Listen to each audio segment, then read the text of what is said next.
शाहजी बड़ा अच्छा लगा जी आप स्वस्थ हो गए। ये तो आपकी दुआएं हैं, पानीपत के लोगों की दुआएं हैं, उनको सबको नमन करता हूँ। जिनको आपने नौकरी लगवाया, बिना पैसे के नौकरी लगवाए, वो भी एहसान फरामोश हो गए, वो भी पता लेने नहीं आए।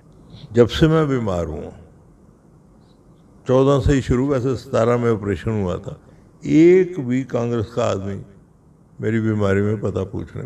राजनीति की तरफ दोबारा रुख कर रहे हैं या बिल्कुल संन्यास ले रहे हैं? अगर फिर वही काम होता है, उकसाया जाता है मुझे, तो फिर निर्णय तो लेना पड़ेगा ना। 1780 करोड़ शहर के लिए हो गए, ग्रामीण का इलाका अलग हो गया, मतलब अरबों रुपया जो है शहर पे लग रहा है, लेकिन आज भी शहर की सड़कें ऐसी नहीं है सही ढंग से हम उस पर चल पाए।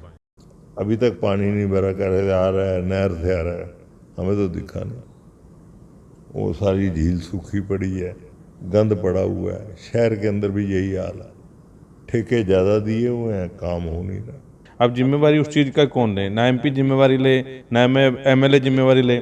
आप खुद उदाहरण दे रहे कि मेरी सड़क जब आप एमएलए थे तब सड़क बनी थी, और आज भी आते हैं सड़क बिल्कुल बढ़िया, कहीं पे कोई खड्डा नहीं, कोई कुछ नहीं। तो कई चीज़ें ऐसी हैं जो ना करने से बहुत भारी नुकसान हो। कहीं गड्ढा पड़ा है तो पड़ा है, मतलब उसको रिपेयर नहीं। इधर सुखदेव नगर जाता हूँ, इसी सड़क दोबारा बनवाई थी।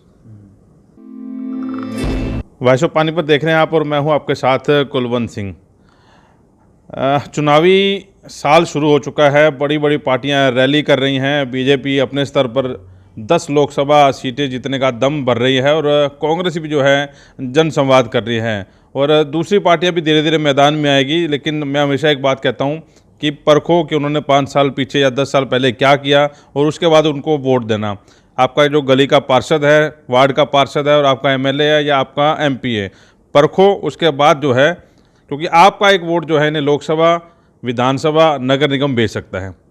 अब मुद्दा ये है कि जहाँ पर मैं बैठा हूँ, बड़े सीनियर लीडर जो हैं कांग्रेस के मेरे साथ हैं।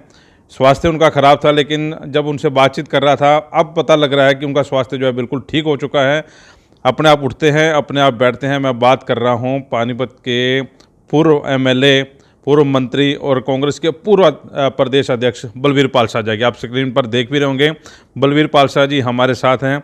गुफ्तगू करते हैं, राजनीतिक चर्चा करते हैं। हालांकि ये मीडिया से काफ़ी दूर है, अखबार से काफ़ी दूर हैं, लेकिन फिर भी जो है पॉलिटिकल बातें जो करने इनके पास बैठते हैं तो बहुत जो है ज्ञान की बातें यार और राजनीतिक बातें जो है इनसे सीखने को मिलती हैं, समझने को मिलती हैं। तो इसी मुद्दे पर हम जो है बातचीत करने के लिए, शाह जी बड़ा अच्छा लगा जी आप स्वस्थ हो गए।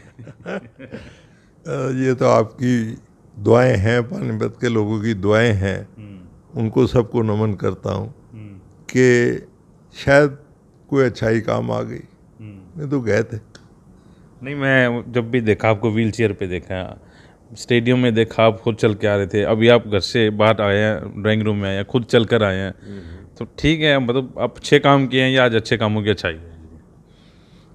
ये तो मैं समझता हूँ कि एक किस्म से कहीं ना कहीं से दुआई से काम नहीं हुआ, दुआ से हुआ। दुआ से ठीक हुआ, दुआई से नहीं। अच्छा, आप बिस्तर से उठते, आपका हेयर स्टाइल भी जो है बड़ा वो लग गया फिल्मी स्टाइल जो है ना, जैसे हीरो करके आते हैं, बाल आगे। ये हेयर स्टाइल बनाया कि अपना बन गए?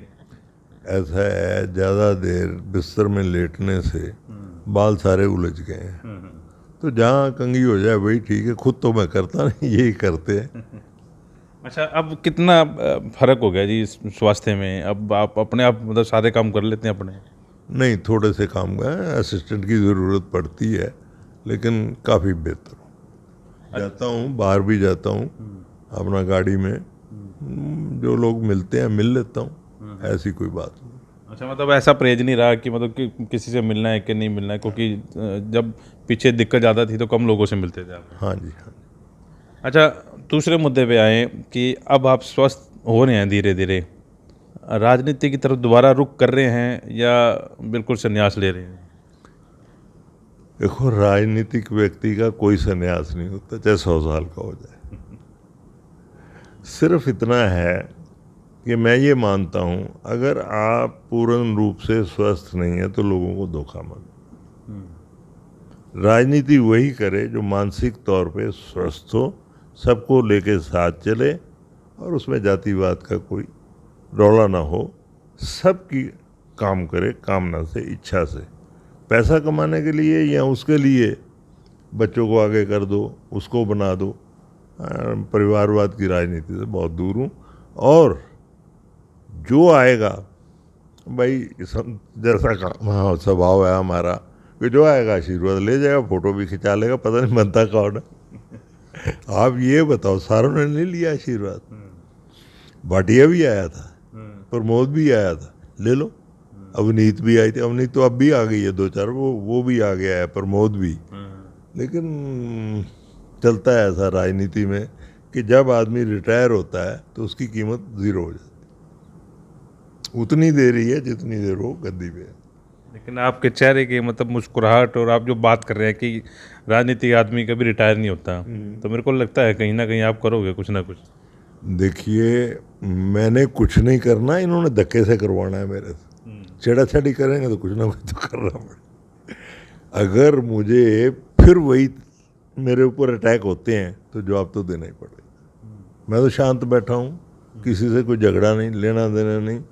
प्रमोद जी के पास जब गया, हाथ जोड़े सबको, भाई मेरे से कोई गलती हो गई है, मैं सबसे माफ़ी मांग, और मेरे साथ किसी ने कुछ गलत किया है तो मैं तो सबको माफ़ कर चुका हूँ, किसी को मेरे से माफ़ी। आप बताओ इससे ज़्यादा मैं क्या कह सकता? ओपनली रिकॉर्डेड है, देख लो। अगर फिर वही काम होता है, उकसाया जाता है मुझे, तो फिर निर्णय तो लेना पड़ेगा ना। बलबीर शाह वो आदमी है जिसने अपनी पगड़ी रख के किसी से टिकट नहीं मांगी, कुछ वो नहीं मांगा, अपने कामों से लिया है जो कुछ लिया। दिल्ली में जाता नहीं, एक बार गया था राहुल जी से मिलने, खुद बुलाया था उन्होंने कि आओ भाई मिलो मुझे, पर टाइम नहीं था उन पे। शाम को मिला, काफ़ी देर बाद मिले, पीछे और भी मिलने वाले थे। तो बस ऐसे ही है, फिर दोबारा मैं जा नहीं सका, बीमारी की वजह से समझ लो। यहाँ इस बात को महसूस किया कि शायद पहचाना नहीं मुझे अच्छी तरह से। जिसका बाप बादशाह कहलाता था 77 के बाद, कोई वैल्यू नहीं। और वो लोग जो 77 को छोड़ के गए थे, आज वही चौधरी। छोड़ा नहीं था इन्होंने इंदिरा गांधी को, वीरेंद्र सिंह ने छोड़ा, इसने भी छोड़ा। कोई कांग्रेस अर्थ है, का कांग्रेस यू है, कोई कांग्रेस एस है, कितनी कांग्रेस। तो हम तो वहीं के वहीं हैं। तो सुनने में ये भी आ रहा था, पीछे आपके बेटे विक्रम से गुफ्तगू हुई थी थोड़ी सी बहुत, और उसमें उन्होंने इच्छा जताई थी कि मैं लोकसभा का चुनाव जो है लड़ना चाहता हूँ। तो उसके लिए कुछ तैयारियां हैं, कहीं टिकट की बात चल रही है या कहीं से कुछ? ये वो जाने, उसका काम जाने। मैं नहीं कहता कि तू इधर जा या उधर जा, उसकी मर्जी की बात है। अगर राजनीति में आना चाहता है तो ही शुड बी एक्टिव। मेरा ख्याल है अभी तक मुझे नहीं नज़र आता कि वो राजनीति में आएगा। अगर आना है तो फिर दिल्ली दरबार के कौन सी पार्टी में, उसमें जाए, लड़ना है तो। देखो, बीजेपी से टिकट नहीं मिलेगा, कांग्रेस का टिकट शायद ही मिले, और आम आदमी का टिकट मिलता भी है। मैं नहीं समझता कि इस तरह घूम घूम आगे हम उल्टी सीधी उसमें चले जाए। जाना था तो बहुत पहले जाना चाहिए, तो 14 में ही चले जाना चाहिए जहाँ जाना। तो बीजेपी में लड़ता मैं इलेक्शन, कैसे नहीं लड़ता। मैंने इनको कहा था कि भाई लड़ना चाहता है असेंबली, बाद में कहते रहे आप मैं ना, पार्लियामेंट नहीं मिली, चलो ठीक है ब्राह्मण चाहिए ले लो। ये है रौला। मतलब जातिवाद के नाम पे मैं, कोई भी पार्टी हो कि आप पंजाबी हैं इसलिए पंजाबी, कोई होता ना, मैंने कुछ नहीं लिया। कांग्रेस का एक वोट फैक्टर है, वो आज भी काफ़ी कायम है, लेकिन उसको इकट्ठा करने के लिए जो काम होने चाहिए वो नहीं हो रहा। मतलब पुराने कांग्रेसी आहिस्ता आहिस्ता ख़त्म हो रहे हैं, लेकिन कम से कम उनके परिवार वालों को तो संभालो। उनकी बजाय नए आ जाते हैं। उस वक़्त सारा जो है गुड़ गोबर हो जाता है। हाँ, जो पुरानी फैमिलीज हैं, अगर वो फील्ड में साथ आ जाती हैं, कांग्रेस नहीं हार सकती। मान सम्मान तो चाहता है हर व्यक्ति। ये आप देखो, मैं तो सीधी बात कर रहा हूं कि अगर आपका मान सम्मान नहीं है, जब से मैं बीमार हूँ, 14 से ही शुरू, वैसे 17 में ऑपरेशन हुआ था, एक भी कांग्रेस का आदमी मेरी बीमारी में पता पूछ रहे, मेरे भाई तक नहीं है, दूसरों को क्या कुछ। एक राणा है थोड़ा बहुत, बाकी ठीक। 2 की डेथ हो चुकी है, एक वो बेचारा किडनी उसका डैमेज हो चुका है, काम करो, वो भी घर में रहता है। लेकिन कांग्रेस का मतलब कोई भी नेता पता नहीं लेने आया और आपने कांग्रेस के लिए जी जान जो है लगा दी। मैं वही तो कह रहा हूँ कि जब कुछ हम देते हैं तो ये सोच के दें हमें भी कुछ वापस मिलेगा। शायद हमारी किस्मत में नहीं था, या ऊपर वाला नहीं अच्छा था, नहीं मिला, हमें जान छूट गई, आराम से तो आया। लेकिन आपकी ईमानदारी की कस्में तो वो लोग भी खाते हैं जो आपके राज में जिनको आपने नौकरी लगवाया, बिना पैसे के नौकरी लगवाए, वो भी एहसान फरामोश हो गए, वो भी पता लेने नहीं आए। नहीं, वो देखो एक धोखा सा रहा है सबको, और धोखा फैलाया गया मेरे अपने आदमियों ने अपने इंटरेस्ट को कायम करने के लिए। वो तो गुड़गांव है, यहाँ आते ही नहीं, बीमार है, वहीं पड़े हुए हैं बिस्तर में। आप आए थे ना, वहाँ जाना ज़रूरी हो जाता है हॉस्पिटल में, कई बार 15 दिन, महीना, 2 महीना भी रहना पड़ता है कि सारा कुछ चेकअप करा के जो वो चाहते हैं। अब मेरा ऑपरेशन हुआ है पीछे हार्निया का, मेदांता में, 5-7 दिन लग गए। तो इसका मतलब ये तो नहीं है पानी से छोड़ गया हूँ, आना तो फिर पानीपत में है 10 दिन बाद से।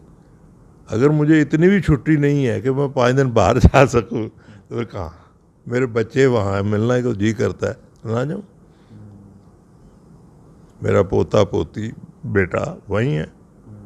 तो मुझे नहीं पता कि इसको इतनी तरह फैलाया गया, वो तो यहाँ है ही नहीं, किससे मिलूँ। और कईयों का मुझे पता है, उनको बुलाया गया, जवाब ये मिला, जब तक वो नहीं चलेंगे हम नहीं आपके साथ चलेंगे। अच्छा, ऐसे भी लोग हैं। और बाकी साइलेंट है कुछ मेरे पास, जो बताते हैं जब मैं जाऊंगा तो वो बाहर निकलेंगे, वैसे नहीं निकलेंगे मेरे लिए, वरना कहेंगे आपके लिए आप आओ फील्ड में तो ठीक है, नहीं तो आए हो, लेकिन जहाँ हम थे वहीं रहेंगे। बताइए क्या करे आदमी, सीना जोरी तो नहीं कर सकते। लेकिन बात ये भी है जो आप बता रहे हैं कि आप निकलेंगे तो आपके कुछ समर्थक हैं उस तरह के। आप जब बीमार हैं या आपके पास, क्योंकि टेलीफोनिकली जो है आप लोगों से बातचीत करते हैं, और तो कोई आपका आदान प्रदान है नहीं है, या कोई एक आधा मिलने भी आ गया, तो लोगों और पार्टियों के भी मैसेज आए हैं कि शाह जी आप चलो कांग्रेस में नहीं, आप हमारी पार्टी में आ जाओ, या हमारे को आशीर्वाद दे दो, कुछ ऐसी बातें चलती हैं। चलने दो भैया, जब वो खुद फ़ोन करते हैं और फिर आते नहीं हैं, मैं तो कहता हूँ आ जाओ, ज़रा संवाद तो हो जाए, तुम ठीक हो गए मैं ठीक हूँ। अगर एक आदमी कांग्रेस छोड़ के आम आदमी चला गया और मुझे चाहता है मैं प्रचार करूँ, किस बात का, क्यों करूँ, मेरे को आराम में क्यों ये खलल डाले, मैंने क्या लेना है इनसे। रहूँगा, निकाल दें इनकी मर्जी, कांग्रेस वाले रखें इनकी मर्जी, लेकिन करूँगा वो जो मेरी मर्जी। अब ये दोनों बीजेपी में थे ना, अवनीत और ये प्रमोद, तो कह दिया था भी ठीक है अपने साथियों करो, इनकी मदद करो।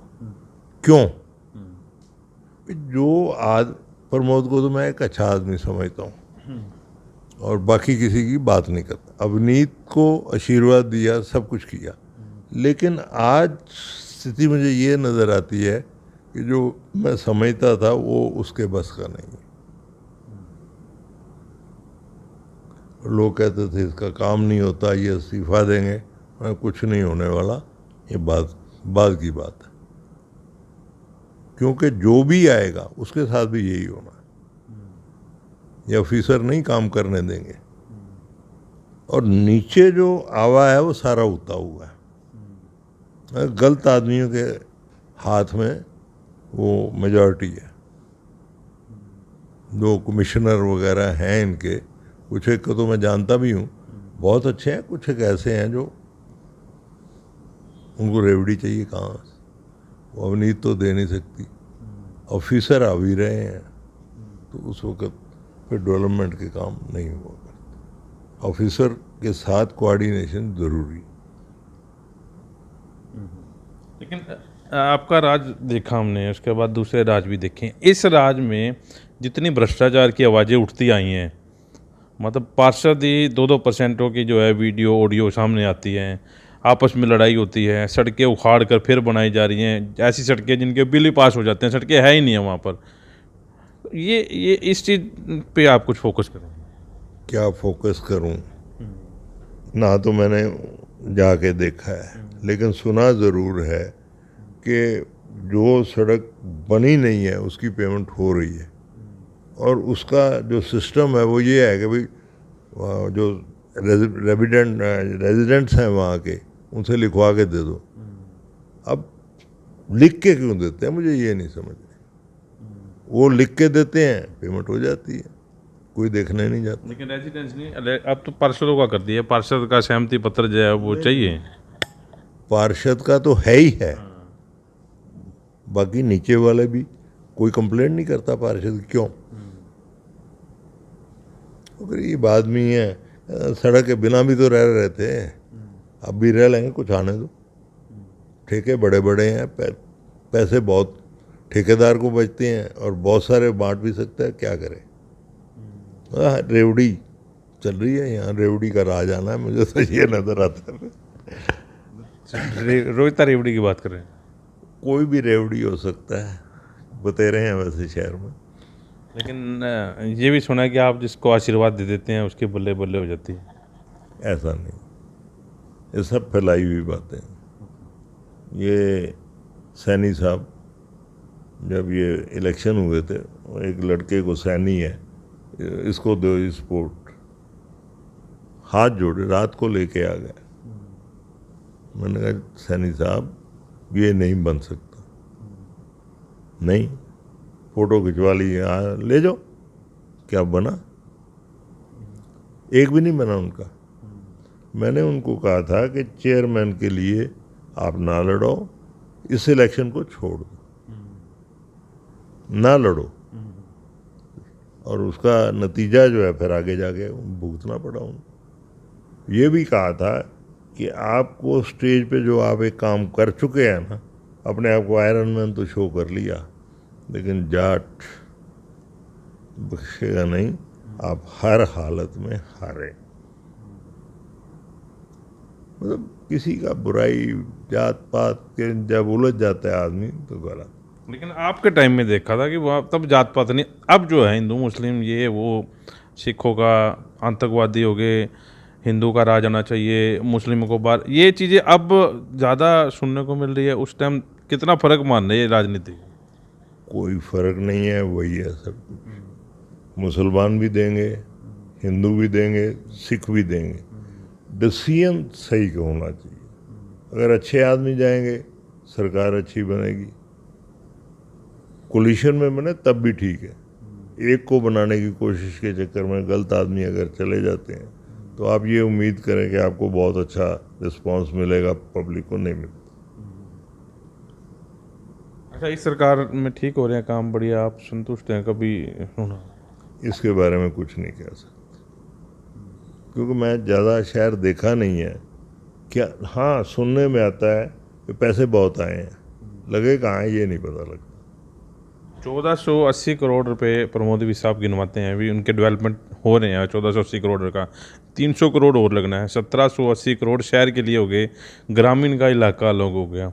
मतलब अरबों रुपया जो है शहर पे लग रहा है, लेकिन आज भी शहर की सड़कें ऐसी नहीं हैं सही ढंग से हम उस पर चल पाएँ।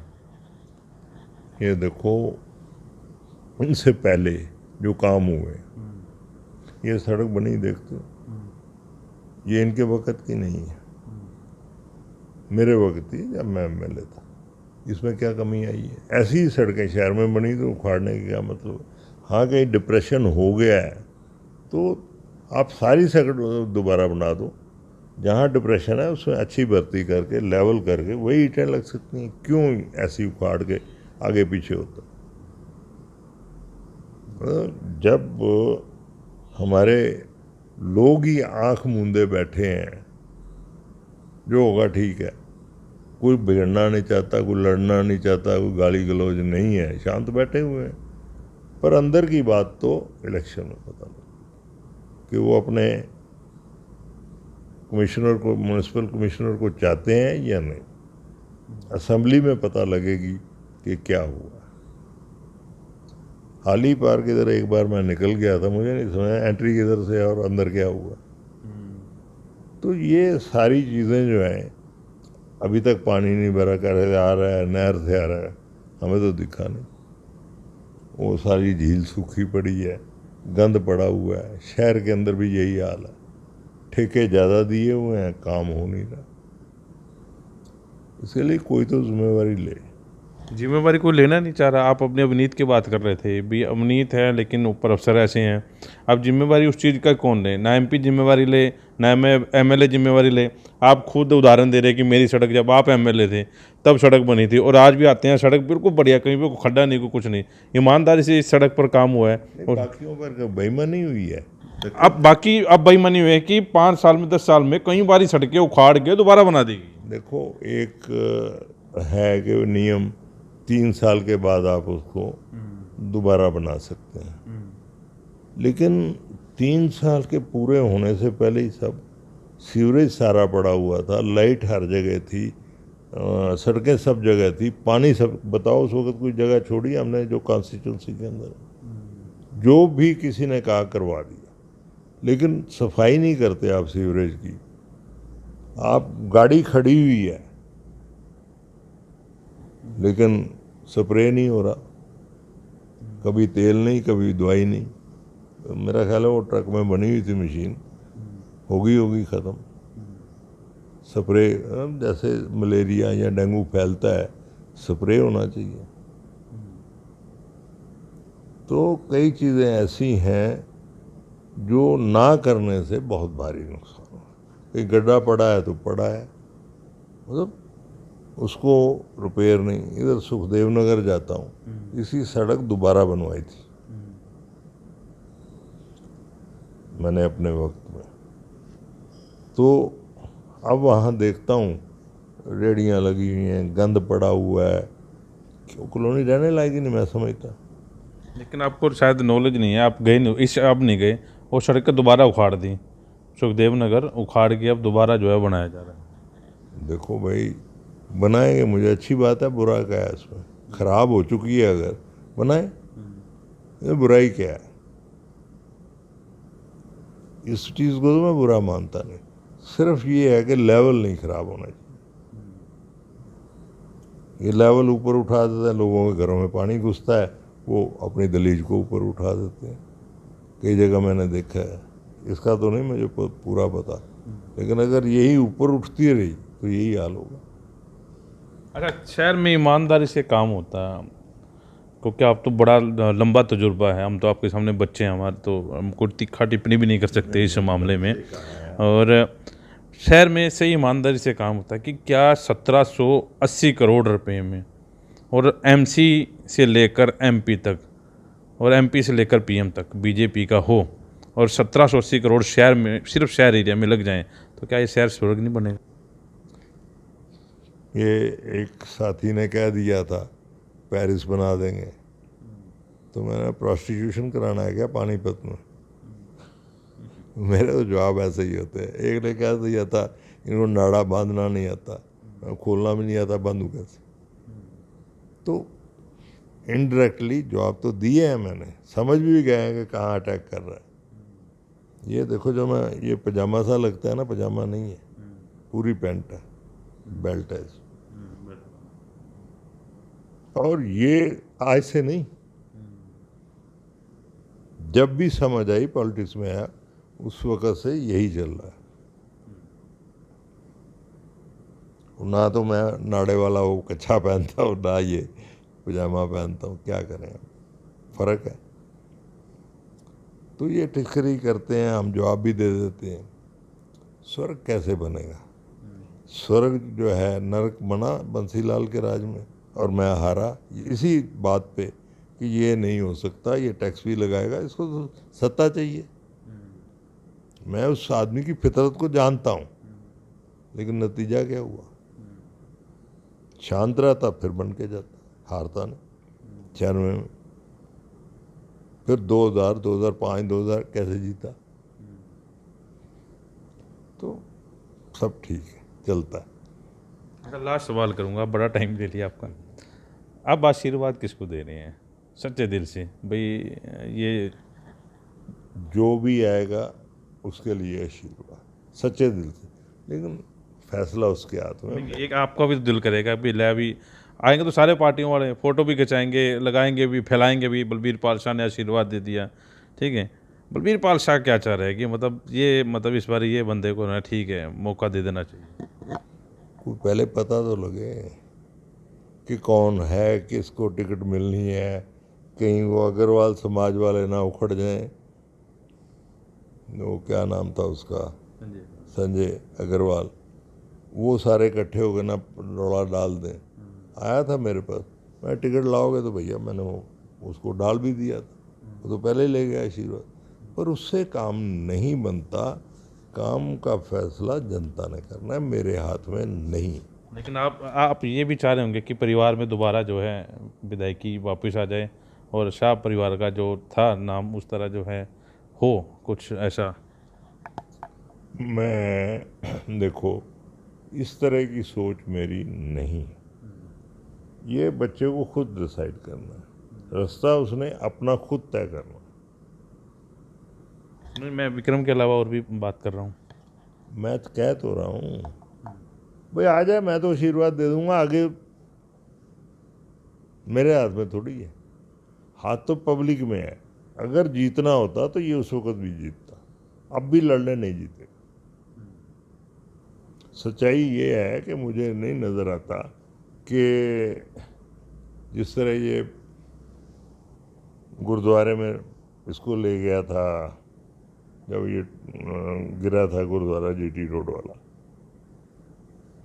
भूपिंदर को, मुझे ये बताओ उस वक्त कितनी इरिटेशन उन्होंने महसूस करी थी इसके जान आने पे, क्योंकि इसका वो कौन था, पीए वगैरह, गुरिंदर था, क्या नाम था, उससे लोग एलर्जिक थे, जो गलत कह दिया था, तो भूल नहीं जाते। ये कई चीज़ें ऐसी हैं जो लोगों से को पता नहीं है, हमारे परिवारों को पता नहीं है, जो कर दी मैंने। ये गुरु तेग बहादुर वाला जो गुरुद्वारा है, कैसे खाली होगी ये जगह? बताएं मुझे, किसी को पता है? किसने करवाई, कैसे हुई, कौन था इसके ऊपर कि ये सारे पीछे हटे हुए थे? ये कई चीज़ें ऐसी हैं जो हमने कभी वो छेड़ा-छाड़ी नहीं करी। ठीक है भैया, तुम्हें समझ आती है ठीक है, नहीं आती ना सही, बाद में करेंगे बात। चलिए, अच्छी बात है कि पूरे होशोवास में आज शाह जी ने बात की है, स्वस्थ लग रहे हैं, राजनीति के बारे में खुल के बात की, और शहर के हालातों में ज़्यादा शहर में नहीं घूमते, लेकिन पता लग जाता है कि शहर में क्या चल रहा है। मौजूदा जो कार्य चल रहे हैं उनके ऊपर भी टिप्पणी की, और जो पहले कार्य हुए हैं उनके ऊपर भी जो है खुलकर बातचीत की। आपको ये इंटरव्यू ठीक लगता है या गलत लगता है? आप कमेंट जरूर करें और शेयर जरूर करें। नमस्कार।